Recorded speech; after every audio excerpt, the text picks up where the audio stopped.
അനുരാഗ് ബസു ലുഡോയ്ക്ക് ശേഷം ചെയ്യുന്ന പടമാണ് മെട്രോ ഇൻഡിനോ. ലുഡോ കണ്ടിട്ടുണ്ടോ ചേട്ടൻ? ലുഡോ കിട്ടില്ല, നല്ല രസമാണ്. എനിക്ക് അനുരാഗ് ബസുവിൻ്റെ പടങ്ങൾ ഭയങ്കര ഇഷ്ടമാണ്. പുള്ളിയുടെ ബർഫി, നമ്മുടെ ബർഫി ഞാൻ അത്യാവശ്യം മൾട്ടിപ്പിൾ ടൈംസ് തിയേറ്ററിൽ ബർഫി, പിന്നെ നമ്മുടെ ഇത് മറ്റേ പടം ഉണ്ടാകുന്നില്ല, രൺബീർ കപൂറും കൃഷ്ണ പടത്തിൻ്റെ പേരെന്തായിരുന്നു? ജഗ്ഗ ജാസൂസ് എനിക്ക് ഭയങ്കരമായിട്ട് ഇഷ്ടപ്പെട്ടു. അത് പടപ്പഴം തകർന്ന് തരിപ്പടമായി പോയി. ശരിക്കും ഈ സിനിമ കണ്ടപ്പോൾ ഞാനത് കൊള്ളാലോ, ഭയങ്കര രസകരമായിട്ടാണ് ചെയ്യുന്നത്. എല്ലാ പടത്തിലും പുള്ളിക്ക് കിട്ടുന്ന മറ്റേ പ്ലേജറിസം ആരോപണങ്ങൾ കാരണമാണ് കുറച്ച്. അതെ, അത് ബർഫി ആക്ച്വലി ബർഫിയിൽ ചാർലി ചാപ്ലിൻ്റെ ഓസ്കാറിനായി അവിടെ ചെന്ന് കഴിഞ്ഞപ്പോൾ അത് ചാപ്ലിൻ്റെ പടമല്ലാണെന്ന് ചോദിച്ചു. അവർ അടിച്ചു. ആ സീനൊക്കെ ഒരുപാട് സിമിലർ ആയിരുന്നല്ലോ പഴയ കുറേ പടം. അത് തന്നെയാണ് ആ, അതായത് ഒരു ടെക്നിക്കാണല്ലോ, അത് ഭയങ്കര മെമ്മറബിൾ ആയിട്ടുള്ള ആ ഒരു സീൻ എന്ന് പറഞ്ഞാൽ അത് നമ്മൾ. അപ്പോൾ എനിക്ക് ഈ ലുഡോ ഭയങ്കര രസമായിരുന്നു. ലുഡോയിൽ നമ്മുടെ ഈ പറഞ്ഞ പോലെ പ്രിയദർശൻ പടങ്ങൾ പോലെ ഇങ്ങനെ മൾട്ടിപ്പിൾ സ്റ്റോറീസ് അതിങ്ങനെ ബ്ലെൻഡായി പോയി ഫണ്ണായിട്ട് പോയി എന്ത് ചെയ്യുന്ന ഭയങ്കര രസമുള്ളൊരു പടമായിരുന്നു. ഇങ്ങനെ ഒരു എന്താ പറയുക റിപ്പീറ്റ് വാച്ച് വാല്യൂ ഉള്ളൊരു സിനിമ ലുഡോ. സോ പുള്ളിയുടെ മെട്രോ ഇൻഡിനോ, പുള്ളി ഇതിനു മുമ്പ് ലൈഫ് ഇൻ മെട്രോ എന്ന് പറഞ്ഞിട്ട് ലൈഫ് ഇൻ മെട്രോ അല്ലേ, സീരിയസ് പടം. അതെ. സോ പുള്ളിയുടെ കുറച്ചുകൂടെ ലൈറ്റ് ഹാർട്ടഡ് ആണെന്ന് തോന്നുന്നു. നമുക്ക് അതിൻ്റെ ട്രെയിലർ വന്നിരിക്കുകയാണ്. 3 മിനിറ്റ് ഉണ്ട്. സബ് ടൈറ്റിൽ ഇല്ലല്ലേ പാപ്പം? എന്താണ് സബ് ടൈറ്റിൽ? ഹിന്ദി അല്ലേ? ഹിന്ദി हमारी രാഷ്ട്രഭാഷ. ഏതെങ്കിലും ഒരു വാക്ക് കാണുമല്ലോ മനസ്സിലാവാത്ത. സബ് ടൈറ്റിൽ ഉണ്ട്. ഇത് ഇങ്ങനെ സെറ്റാണ്. പാട്ടല്ലേ അത്? പ്രീതമാണോ പാട്ട് ചെയ്തത്?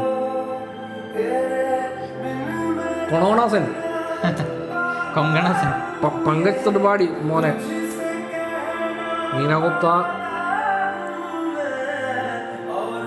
അലി ഫസൽ, ഫാത്തിമ സന ഷെയ്ഖ്.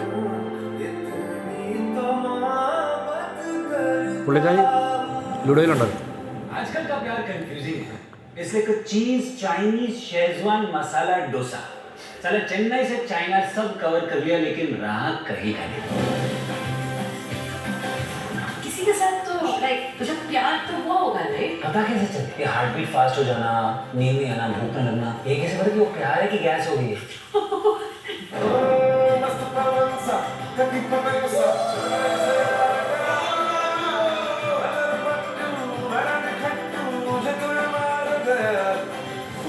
फुल पिंक लाइंस लिखा हुआ है. तुम एक और ट्राई कर लो.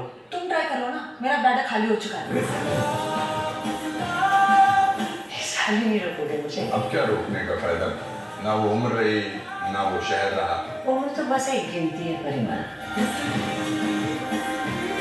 तुम्हारा भी तो मन करता होगा ना ये सब इंटू करने का. जी. देखो तुम करोगे तो मैं भी करूँगी. मैं करूँगी, तुम भी करोगी, तो मैंने किया तो नहीं है ना.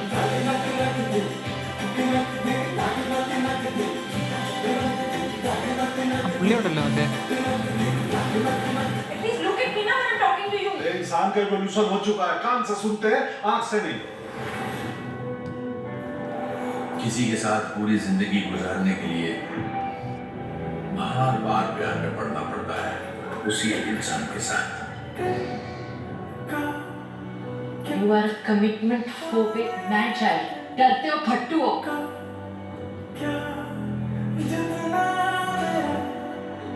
सेकंड चांस तो बनता है. अपनी गलती मान रहा है ना, सॉरी बोल रहा है ना. मुझे कभी ना आपकी तरह बनना नहीं था. I become a doormat just like you and I hate myself for it. പ്രീതമല്ലേ അത്? मुझे ये भी नहीं पता बच्चा मेरा था कि नहीं. क्या कहा? तू लूजर था, तू लूजर है.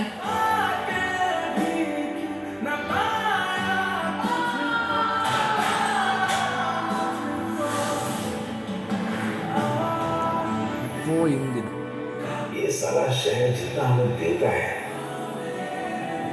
उससे कहीं ज्यादा हमारी लेता है.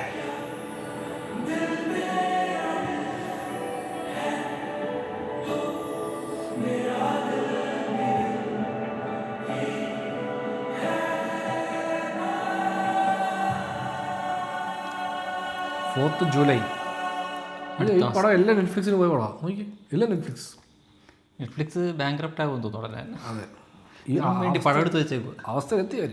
ഇത് കുറെ കൂടെ റോം കോമിഷ് ഫീലാണ്. അതെ, കുറച്ച് കളർഫുൾ. അതായത് എനിക്ക് തോന്നുന്ന ലുഡോയിൽ നിന്ന് കുറച്ചുകൂടെ താഴേക്ക് എത്തി. അതായത് ലുഡോ ഭയങ്കര ഹ്യൂമർ ലൈനാണ്, അപ്പോൾ അതിൽ നിന്ന് കുറച്ച് താഴേക്ക് വന്ന ഫീൽ ഗുഡ് റോം കോം ലൈനിലേക്ക് എത്തിയിരിക്കുകയാണ്. ഈ ഡയലോഗൊക്കെ ഇങ്ങനെ ഒരു ഫ്ലഫി റിലേഷൻഷിപ്പ് റൈറ്റിംഗ് ആണ്. മറ്റേ പഴയ പടം ഞാൻ കൃത്യമായിട്ട് ഓർക്കുന്നില്ല, ഏതോ ഒരു ലവ് സ്റ്റോറി നല്ല രസമുണ്ടായിരുന്നു, ആരുടെയായിരുന്നു ഓർക്കുന്നില്ല. ഷെഫാലി ഷായൊക്കെ ഉണ്ടാകും അതിനകത്ത്. ഇങ്ങനത്തെ മറ്റേ ഈ ലൈൻ പടങ്ങൾ ഇപ്പോൾ ഒരുപാട് കുറഞ്ഞു. ഇപ്പോൾ ഒരു സിറ്റിക്കകത്തെ 4-5 ലവ് സ്റ്റോറീസ് പറയുക എന്നുള്ള ലൈനില്ലേ. ഇപ്പം ഇംഗ്ലീഷ് ഇടയ്ക്ക് ഇറങ്ങുന്നത്. ഇപ്പോൾ ഹോളിവുഡിൽ നിന്നും ഈ ടൈപ്പ് ഐറ്റം വരുന്നില്ല. ഇത് നമ്മുടെ ലവ് ഓൺലി അങ്ങനെ കുറേ പടങ്ങളില്ലേ, ഒരുപാട് പേരുടെ ലവ് സ്റ്റോറീസ് ഒരു പടത്തിൽ, പല പല ഏജ് അല്ലെങ്കിൽ 2 ഏജ് ഗ്രൂപ്പ്. ആക്ച്വലി അവർ ടൈപ്പ് ഓഫ് ഒരു സീരീസ് ചെയ്യുന്നുണ്ടായിരുന്നു. മോഡേൺ ലവ് എന്ന് പറഞ്ഞ സീരീസ് ഉണ്ട് പ്രൈമിൽ. അത് പല ലാംഗ്വേജിലുണ്ട്. അതായത് തമിഴ്, തെലുങ്ക്, ഹിന്ദി, പിന്നെ ഇംഗ്ലീഷ്, അങ്ങനെ പല കൊറിയൻ അങ്ങനെ പല ലാംഗ്വേജിൽ ഈ മോഡേൺ ലവിൻ്റെ സീരീസുകൾ പ്രൈമിലുണ്ട്. അപ്പോൾ അതിൽ എല്ലാത്തിൻ്റെ സംഭവം എന്ന് വെച്ച് കഴിഞ്ഞാൽ ഈ ലവ് റിലേഷൻഷിപ്പിൻ്റെ ആ എലമെൻറ്റിനെ ഇവർ ആന്തോളജി സീരീസ് പോലെ ഓരോ എപ്പിസോഡ് ഓരോ സ്റ്റോറീസ് പോലെ അത് ഞാൻ ഇടയ്ക്ക് കുറച്ച് ഫോളോ ചെയ്തു. അതിൽ കുറച്ച് ഇംഗ്ലീഷിൽ കുറേ എപ്പിസോഡ്സ് ഭയങ്കര രസമുള്ള കുറേ എപ്പിസോഡ്സ് ഒക്കെ ഉണ്ടായിരുന്നു മോഡേൺ ലവിൽ. അത് മലയാളമല്ല, തമിഴും തെലുങ്കും ഹിന്ദിയും ഞാൻ എല്ലാത്തിനകത്തുനിന്നും എവിടെ മൊത്തം ഇരുന്ന് കണ്ടിട്ടില്ല. ഞാൻ അവിടെ കുറച്ച് നല്ല ഇത് മാത്രം കുറച്ച് കണ്ടിട്ടുണ്ട്. ഇപ്പോൾ ഇത് കാണുമ്പോഴും ഒരു ആന്തോളജി, മറ്റേ ഹൈപ്പർ ലിങ്ക്ഡ് ആന്തോളജി ചെയ്ത് അല്ലേ. അതായത് ഇവരെല്ലാം ഇപ്പം നീന ഗുപ്തയുടെ ക്യാരക്ടറും കൊങ്കണ സെന്നിൻ്റെ ക്യാരക്ടറും തമ്മിൽ ഇപ്പോൾ ഇതിനകത്ത് തന്നെ ഒരു ഡയലോഗ് സീൻ വന്നില്ലേ. നമ്മുടെ ആദ്യം കാണിച്ചവരെല്ലാം സെപ്പറേറ്റ് സ്റ്റോറി പോലല്ലേ. അപ്പോൾ തന്നെ ഹൈപ്പർ ലിങ്ക്ഡ് ആണ്. അപ്പോൾ എല്ലാവരുടെയും കഥകൾ ഇങ്ങനെ വന്ന് കയറി ഏതെങ്കിലും ഒരു പോയിന്റ് ലാസ്റ്റ് എല്ലാവരും ഒരു മെട്രോയിലെത്തും. ക്ലൈമാക്സ് മെട്രോയിലായിരിക്കും. എനിക്ക് തോന്നുന്നത് ക്ലൈമാക്സ് മെട്രോയിലായിരിക്കും. മെട്രോയിലെ സീനെ കാണിക്കുന്നത് ചിലപ്പോൾ മെട്രോ സിറ്റി ആയിരിക്കും ഉദ്ദേശിക്കുന്നത്. സോറി അല്ല, ഒരു മെട്രോയുടെ ഷോട്ട് കാണിക്കുന്നുണ്ടായിരുന്നു. പക്ഷേ മെട്രോ സിറ്റിയെ ബേസ് ചെയ്ത് ഞാൻ വിചാരിച്ചത് മറ്റേ ലാസ്റ്റ് എല്ലാവരും കൂടെ മെട്രോയ്ക്കകത്ത് കയറി ക്ലൈമാക്സ് മെട്രോയില്. ഏതായാലും നമുക്കിവിടെ റിലീസൊന്നും കാണത്തില്ല. നമ്മളിപ്പോൾ ഇത് തിയേറ്ററിൽ പോയി കാണാനുള്ള ചാൻസും ഭയങ്കര കുറവായിരിക്കും. ഇതിപ്പോൾ നെറ്റ്ഫ്ലിക്സ് അഞ്ചിൽ അതാണ് വൈബത്തോത് അല്ലേ. ഞാനിതിപ്പോൾ കണ്ടിടത്തോളം എന്തോ എൻ്റെ ചായക്കപ്പല്ല, എൻ്റെ ചായക്കൂപ്പ അല്ല അങ്ങനെ പറഞ്ഞ ഐഡിയ. അതെ എന്താ നിനക്ക് ചായ പിടിച്ചെന്നുള്ളത്.